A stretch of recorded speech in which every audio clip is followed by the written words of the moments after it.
இந்த வியாழக்கிழமை நம்ம இந்திய அணியும் இங்கிலாந்து அணியும் வாண்டடே மைதானத்தில் செமிஃபைனல் இரண்டாவது செமிஃபைனல் மோத போகிறாங்க.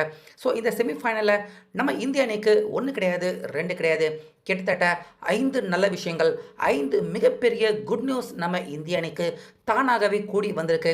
ஸோ இதனால் தற்போது இந்த மேட்ச்சில் கண்டிப்பாக இங்கிலாந்து அவங்க ஜெயிக்கிறதுக்கு வாய்ப்பே இல்லை. இந்திய அணி தான் இந்த மேட்ச்சில் ஜெயிக்கும் அப்படின்னு இப்போ இங்கிலாந்து அணிக்கு இதுக்கு முன்னாடி 2 முறை வேர்ல்டு கப் வாங்கி கொடுத்திருந்த பென் ஸ்டோக்ஸ் உறுதியாக ஆணித்தனமாக அடித்து சொல்கிறாரு. இந்த மாதிரியான நல்ல விஷயங்கள் இந்தியன் டீமில் இருக்கிறதால நிச்சயமாக இந்த ஆட்டத்தில் இந்திய அணி தான் ஜெயிப்பாங்க, இங்கிலாந்து ஜெயிக்கிறது சந்தேகம் தான் அப்படின்னு பென் ஸ்டோக்ஸ் அவரே பார்த்தீங்கன்னா ஒரு பேட்டி ஒன்று கூட அவர் இன்னைக்கு கொடுத்துருக்காரு. அப்படி நம்ம இந்திய அணிக்கு அதிரடியாக வந்திருக்க அந்த ஒரு சில 5 நல்ல விஷயங்கள் தான் என்ன? பென் ஸ்டோக்ஸ் எதுக்காக அவர் சொந்த டீமுக்கே அவர் சப்போர்ட் பண்ணாமல் இந்திய அணி ஜெயிப்பாங்க அப்படின்னு பென் ஸ்டோக்ஸ் ஏன் சொல்கிறாரு அப்படிங்கிற முழு விவரம் எல்லாத்தையுமே இப்போ இங்கே பார்க்கலாம். அதனால் வீடியோவை ஸ்கிப் பண்ணாமல் பாருங்கள். ஸோ வெஸ்ட் இண்டீஸ் அணியை வீழ்த்தி செமிஃபைனலுக்கு நுழைஞ்சிருக்க நம்ம இந்திய அணி இது வரைக்கும் T20 வேர்ல்டு கப்பில் கிட்டத்தட்ட 6வது முறையாக செமிஃபைனல்ஸ்க்கு உள்ள நம்ம இந்தியா நுழையிறாங்க. இப்படி இதுக்கு முன்னாடி வேறு எந்த டீமுமே வேர்ல்டு கப்பை பொறுத்த வரைக்கும் 6வது முறையாக செமிஃபைனல்ஸ்க்கு உள்ள நுழைஞ்ச டீம் அப்படின்னு யாருமே கிடையாது. நம்ம இந்திய அணி இந்த சரித்திர சாதனையை நிகழ்த்தி தான் இப்போ செமிஃபைனல்ஸ்க்கு உள்ள நுழைஞ்சிருக்காங்க. ஸோ அது மட்டும் கிடையாது, நம்ம இந்தியா அதே போல் இங்கிலாந்து 2 அணிகளுமே வரிசையாக அடுத்தடுத்துன்னு 3வது T20 வேர்ல்டு கப் எடிஷனில் வரிசையாக 3வது முறையாக செமிஃபைனலில் மோதுறாங்க. 2022 நம்ம இந்தியாவை செமிஃபைனலில் வீழ்த்தி இங்கிலாந்து கப்பு ஜெயித்தாங்க. அதுக்கப்புறமா 2024 செமிஃபைனலில் நம்ம இந்தியா செமிஃபைனலில் இங்கிலாந்து அணியை வீழ்த்தி நம்ம இந்தியா இதுக்கு முன்னாடி 24ல் T20 வேர்ல்டு கப்பை வாங்கியிருந்தோம். ஸோ அதை தொடர்ந்து இப்போ தொடர்ச்சியாக 3வது முறையாக இந்தியா இங்கிலாந்து நம்ம இந்தியாவிலேயே T20 வேர்ல்டு கப் செமிஃபைனலில் வாண்டடே மைதானத்தில் மோத போகிறாங்க. இதுக்கு முன்னாடி 2 வருஷமும் செமிஃபைனலில் ஜெயிச்ச டீம் வேர்ல்டு கப்பை வாங்கியிருக்காங்க. அப்படிங்கிறதால இப்போ நம்ம இந்தியா இங்கிலாந்து 2 பேரில் யார் ஜெயிக்கிறாங்களோ அவங்க ஃபைனல்ஸ்க்கு போய் கப்பு வாங்குவாங்க அப்படிங்கிற மாதிரி இந்த விஷயத்தை சம்மந்தப்படுத்தி கிரிக்கெட் ஆர்வலர்கள் சொல்லிட்டு வராங்க.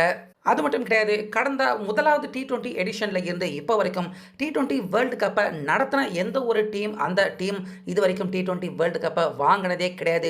ஸோ அந்த வகையில் நம்ம இந்தியா இப்போ இந்த T20 வேர்ல்டு கப்பை நடத்திக்கிட்டே இருக்காங்க. நம்ம இந்தியா இந்த கப்பை வாங்கினாங்க அப்படின்னா ஹோஸ்ட் பண்ணுற அந்த டீமே T20 வேர்ல்டு கப்பை வாங்குகிற முதலாவது அணி அப்படிங்கிற அந்த சரித்திர சாதனையை முதலாவது முறையாக நிகழ்த்தக்கூடிய மிகப்பெரிய டீம் நம்ம இந்திய டீம் அப்படிங்கிற அந்த ரெக்கார்டை நம்ம இந்திய அணி படைப்பாங்க. அது மட்டும் கிடையாது, எந்த ஒரு T20 வேர்ல்டு கப் வாங்கின அணி அடுத்த எடிஷன்லேயே பேக் டு பேக் 2 முறை T20 வேர்ல்டு கப்பை எந்த ஒரு டீமுமே இது வரைக்கும் அதை கூட யாருமே செஞ்சது கிடையாது. கடந்த வருஷம் T20 வேர்ல்டு கப் நம்ம இந்தியா வாங்கினதை தொடர்ந்து இந்த T20 வேர்ல்டு கப்பையுமே கூட நம்ம இந்தியா வாங்கினாங்கன்னா 2 முறை தொடர்ச்சியாக வேர்ல்டு கப் வாங்கின முதலாவது அணி இந்தியா அப்படிங்கிற அந்த சரித்திர சாதனையும் நம்ம இந்தியாவுக்கு வந்து சேரும். அதனால் கண்டிப்பாக இங்கிலாந்துக்கு எதிராக நம்ம இந்தியா ஜெயிக்கணும் அப்படின்னு இந்தியன் டீம் பிளேயர்கள் எல்லாருமே இப்போ தீவிரமாக ப்ராக்டிஸ் எடுத்துக்கிட்டு இருக்காங்க. ஸோ இந்த நேரத்தில் தான் இங்கிலாந்து அணி அவங்கள கம்பேர் பண்ணுறதை விட நம்ம இந்திய அணிக்கு இந்த T20 வேர்ல்டு கப்பில் கிட்டத்தட்ட 5 மிகப்பெரிய அம்சங்கள், 5 நல்ல விஷயங்கள் கூடி வந்திருக்கு. இது கண்டிப்பாக இந்திய அணி ஜெயிக்க வைக்கிறதுக்கு மிகப்பெரிய அளவில் உதவி செய்யும் அப்படிங்கிற மாதிரி இப்போ இங்கிலாந்து அணியின் மிகப்பெரிய ஆட்டக்காரரான பென் ஸ்டோக்ஸ் நம்ம இந்தியாவுக்கு ஆதரவாக ஒரு சில வார்த்தைகள் அவர் சொல்லியிருக்காரு. ஸோ இதில் ஃபஸ்ட்டு பென் ஸ்டோக்ஸ் நம்ம இந்தியாவுக்கு திடீர்னு கிடைச்சிருக்க அந்த மிகப்பெரிய குட் நியூஸ் என்ன அப்படின்னு சொல்லியிருக்காரு. பார்த்தீங்கன்னா ஃபஸ்ட்டு சஞ்சு சாம்சன் அவரை தான் சொல்லியிருக்காரு. சஞ்சு சாம்சன் அவர் இது வரைக்கும் இந்த வருஷம் துவங்கினதுலேருந்து அவருக்குன்னு ஒரு பெஸ்ட் இன்னிங்ஸ், பெஸ்ட் மேட்ச் இது வரைக்கும் எப்பயுமே அமையாமல் இருந்துச்சு. ஆனால் இப்போ கரெக்டாக எப்போ இந்திய அணிக்கு தேவைப்படுதோ அப்போ ஒரு சரியான இன்னிங்ஸ் விளையாண்டு இப்போ இந்திய அணியை ஜெயிக்க வச்சிருக்காரு.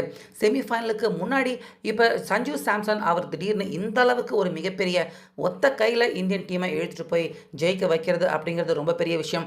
அதை இந்திய அணிக்கு செஞ்சு ஒரு நல்ல ஃபார்முக்கு சஞ்சு சாம்சன் அவர் திரும்பி இருக்கிறது நிச்சயமாக இங்கிலாந்து அணிக்கு இது கெட்ட விஷயம், இந்திய அணிக்கு ரொம்ப பெரிய நல்ல விஷயம் அப்படின்னு பென் ஸ்டோக்ஸ் சொல்லியிருக்காரு. ஸோ சஞ்சு சாம்சன் அவரை போலவே தான் அடுத்த 2வது குட் நியூஸாக திலக் வர்மா அவர் இருக்கார். ஸோ இந்த T20 வேர்ல்டு கப் துவங்குறப்ப திலக் வர்மா அவர் சும்மா பால் டொக்கு வச்சுக்கிட்டு ரன்னும் அடிக்க மாட்டார், ஸ்ட்ரைக் ரேட்டும் சரியில்லை, திலக் வர்மா அணியில் இருந்து நீக்கலாமா அப்படின்னு கூட இந்தியன் டீம் செலக்டர்கள் யோசிச்சுக்கிட்டு இருந்தாங்க. ஸோ அந்த நேரத்தில் திடீர்னு பார்த்தீங்கன்னா திலக் வர்மா இதுக்கு முன்னாடி ஜிம்பாப்வே அணிக்கு எதிராகவும் சரி, இப்போ வெஸ்ட் இண்டீஸ் அணிக்கு எதிராகவும் சரி கரெக்டாக அவர் 3வது பொசிஷனில் அவர் ஃபெயில்யூர் ஆகியிருந்தாலுமே 5வது ஸ்லாட்டில் இறங்கி திலக் வர்மா அவருடைய டேலண்ட்டை அற்புதமாக இப்போ அவர் பயன்படுத்திக்கிட்டு வெளிப்படுத்திக்கிட்டு இருக்காரு. இப்படி திலக் வர்மா 3வது இடத்துல இருந்து 5வது இடத்துக்கு அவர் போனாலுமே கூட அவருடைய பேட்டிங் இம்ப்ரூவ் ஆகியிருக்கு.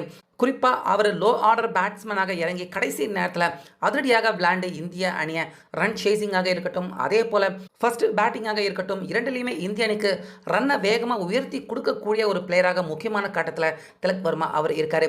நிச்சயமா செமிஃபைனல்ல இங்கிலாந்து அணிக்கு அது ரொம்ப பெரிய பாதிப்பையும், இந்திய அணிக்கு ரொம்ப பெரிய நல்ல விஷயத்தையுமே கண்டிப்பாக குடுக்கும் அப்படிங்கிற மாதிரி திலக் வர்மா அவருடைய பேட்டிங் பொசிஷன் இந்திய அணிக்கு மிகப்பெரிய பிளஸ் பாயிண்ட், இங்கிலாந்து அணிக்கு ரொம்ப பெரிய மைனஸ் அது அப்படிங்கிற மாதிரி பென் ஸ்டோக்ஸ் சொல்லியிருக்காரு.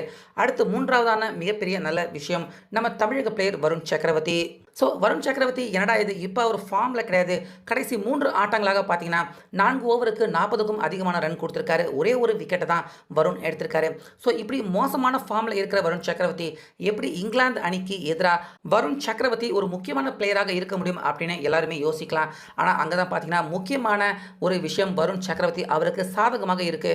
வாண்டடே மைதானம் பார்த்தீங்கன்னா ஓரளவுக்கு ஸ்பின்னர்களுக்கு சாதகமான பிட்ச். அது மட்டும் கிடையாது, வாண்டடே மைதானத்திலே வச்சு இதுக்கு முன்னாடி நம்ம இந்தியாவும் இங்கிலாந்து அணியும் விளையாண்டிருந்தப்ப இங்கிலாந்து அணியை சின்னாபின்னம் ஆக்கியிருக்காரு வருண் சக்கரவர்த்தி.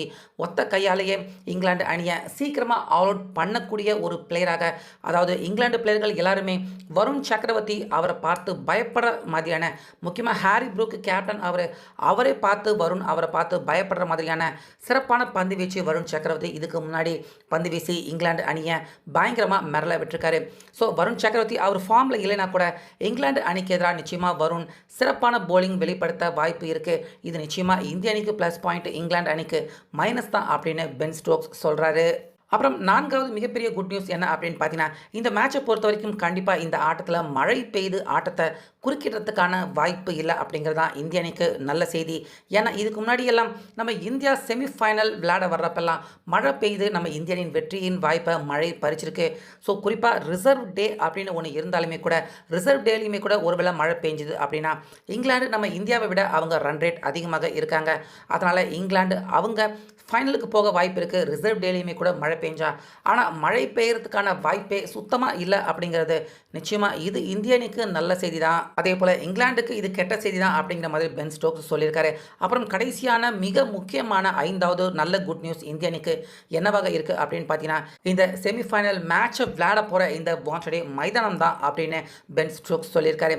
ஏன்னா இதுக்கு முன்னாடி இதே வாண்டடே மைதானத்தில் இந்தியா இங்கிலாந்து விளையாண்ட நிறைய ஆட்டங்களில் இந்தியா இங்கிலாந்து அணியை ரொம்ப ஈஸியாக அசால்ட்டாக தோற்கடிச்சிருக்காங்க.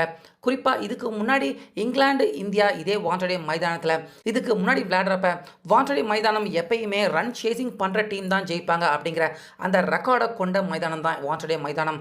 ஆனால் இங்கிலாந்து அணி டாஸ் ஜெயிச்சு அந்த மேட்ச்சில் பார்த்தீங்கன்னா ஃபஸ்ட்டு இந்தியாவை பேட்டிங் பண்ண வைக்கிறாங்க, இங்கிலாந்து சேசிங் எடுத்துக்கிறாங்க. ஆனால் ஃபஸ்ட்டு பேட்டிங் பண்ண இந்திய அணி சுமார் 250 ரன்கள் வரைக்கும் எடுத்து 2வதாக பேட்டிங் பண்ண வந்த இங்கிலாந்து அணியை வெறும் 100 ரன்னுக்குள்ளேயே இந்திய அணி இங்கிலாந்து அணியை சுருட்டியிருக்காங்க. அதாவது இந்த மைதானத்தில் ரன் சேசிங் பண்ணுறவங்க தான் ஜெயிக்க முடியும் அப்படிங்கிற ரெக்கார்டு இருக்கிற இந்த மைதானத்திலேயே ஃபஸ்ட்டு பேட்டிங் பண்ணி இங்கிலாந்து அணியை சின்னாபின்னம் ஆக்கினவங்க இந்தியா. அந்த வகையில் இந்த ஆட்டத்தில் டாஸ் ஜெயிச்சாலுமே தோத்தாலுமே கூட கண்டிப்பாக இங்கிலாந்து அணிக்கு எதிராக இந்தியா ஒரு பயங்கரமான டஃப் காம்படிஷன் கொடுக்கறதுக்கான வாய்ப்பு இருக்குது. ஏன்னா ரன் சேசிங்காக இருக்கட்டும், ஃபஸ்ட்டு பேட்டிங்காக இருக்கட்டும், எதுவாக இருந்தாலும் இந்த மைதானத்தில் இந்தியா சிறப்பாக விளையாட முடியும். ஆனால் இங்கிலாந்துடைய நிலைமை அப்படி கிடையாது. இங்கிலாந்து டாஸ் ஜெயிக்கணும், அதே போல் ரன் சேசிங் எடுக்கணும், இந்தியாவுக்கு எதிராக சிறப்பாக விளையாடணும். அது மட்டும் கிடையாம மேட்ச் நடக்கக்கூடிய ஒரு சில விஷயங்கள் எல்லாமே கைகூடி வரணும். இப்படி எல்லாமே இங்கிலாந்துக்கு ஆதரவாக நடந்தால் மட்டுமே தான் இந்த மேட்ச்சில் ஜெயிக்க முடியுமே தவிர மற்ற விஷயங்கள் எல்லாமே, இந்த 5 மிகப்பெரிய விஷயங்கள் எல்லாமே இந்தியாவுக்கு சாதகமாக இருக்குது. அதனால் கண்டிப்பாக என்னை பொறுத்த வரைக்கும் ஓப்பனாக உண்மையை சொல்லணும் அப்படின்னா இங்கிலாந்து அணியை விட இந்தியாவுக்கே இந்த மேட்ச்சில் ஜெயிக்கிறதுக்கான அதிக வாய்ப்புகள் இருக்குது அப்படிங்கிற மாதிரி பென் ஸ்டோக்ஸ் அவரே பார்த்தீங்கன்னா இந்த விஷயத்தை குறிப்பிட்டிருக்காரு. இந்தியா இந்த மேட்ச்சில் அசால்ட்டாக ஜெயிப்பாங்க அப்படிங்கிற மாதிரி பென் ஸ்டோக்ஸ் அவர் சொல்லியிருக்காரு. பென் ஸ்டோக்ஸ் அவர் சொல்லியிருக்க இந்த காரணம் எல்லாத்தையுமே நீங்கள் ஏற்றுக்கிறீங்களா? இங்கிலாந்து அணியை அசால்ட்டாக வீழ்த்தி இந்தியா ஃபைனல்ஸ்க்கு போவாங்களா? உங்கள் கருத்தை சொல்லுங்கள்.